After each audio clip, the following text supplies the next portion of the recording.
Hello, my name is Paxton Hightower, and I'm here to talk to your company about budgetary slack and what that is.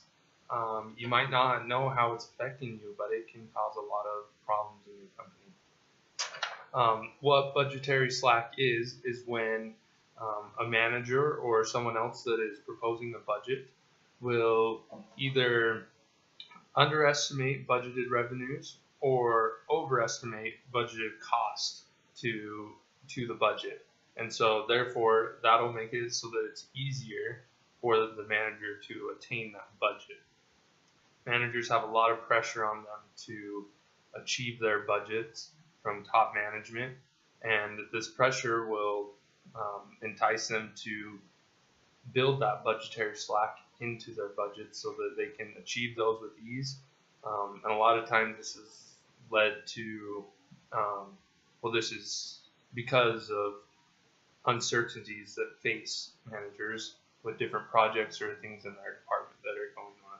So building that slack in will give them a hedge against that uncertainty, because they know that they have that extra wiggle room per se, so that they can easily attain that budget. So how can you reduce budgetary slack? There's many options, but the three that I propose are to build a positive attitude around the budgeting process, have performance measures other than budget attainment, and then as well to get competitors' data about their output so that you can base your budget off of those. And now I'll go into detail about each of those. When managers have a positive attitude towards the budgeting process, then they're less likely to build budgetary slack into their budget. What I mean by that is how the budget affects the company as a whole. Top management can train on how budgetary slack, on how if managers build that budgetary slack into their budget, and how that has a negative effect on the company's bottom line, and more on their long-term growth.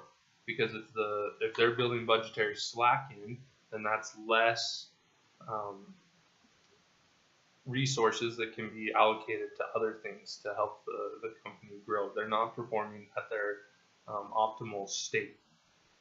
And so top management will train on that, and then as well have clear and concise strategies. When they have those strategies, the other managers will be able to catch on to those and be committed to the company. Having those strategies will just entice them to do better and to want to improve in their management styles. Next is having performance measures other than budget attainment. Most managers have some kind of incentive or pay scheme that is based on how well they stick to their budget. If they know that that's how they're going to be paid, then they're going to want to be exact on that budget and know and do whatever they can to achieve that, which most likely will be to build budgetary slack into their budget.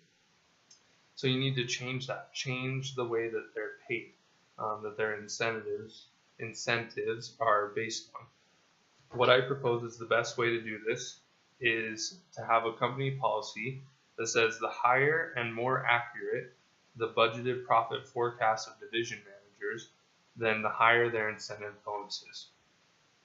This will make it so that you have two things. You have the accuracy and the budgeted profits. Have their incentive based on their accuracy to the budget. If they're accurate to their budget, because most of the time if they build budgetary slack in, then they're going to be below budget. So you want them to be accurate and shoot for that, but then as well have higher profits. So if they have higher budgeted profits and they're accurate to those, then that'll reduce budgetary slack. The last thing I propose is to get competitors' data, output data.